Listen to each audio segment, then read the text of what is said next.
Oh, okay, gotcha. And you know what? Those were my sentiments exactly. Like I had the same reaction.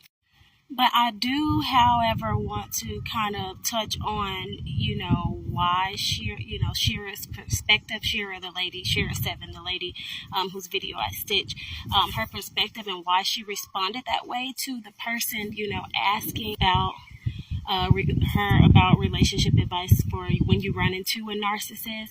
I would say that Shera responded that way, and I'm not here trying to diagnose anybody, but just through a lens of discernment from watching her videos.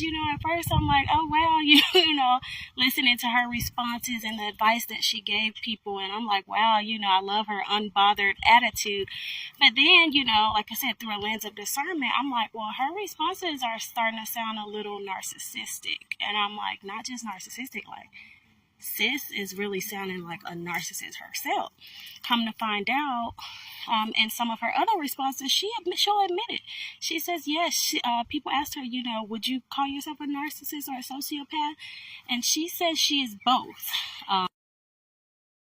So her perspective is really coming from that of a narcissist herself. That's how narcissists run into other narcissists, and that's how she, as a narcissist, would deal with another narc.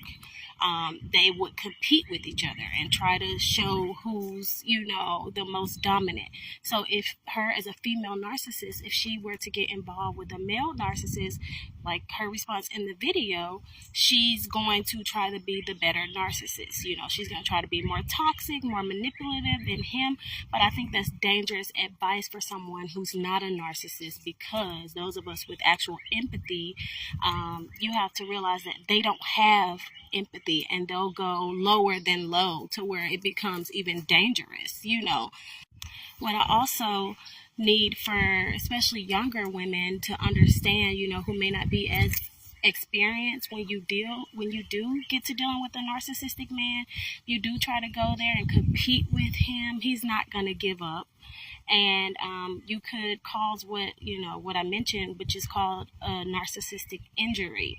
And in a follow-up video, I'm going to kind of touch on that and what those are, but they are very dangerous.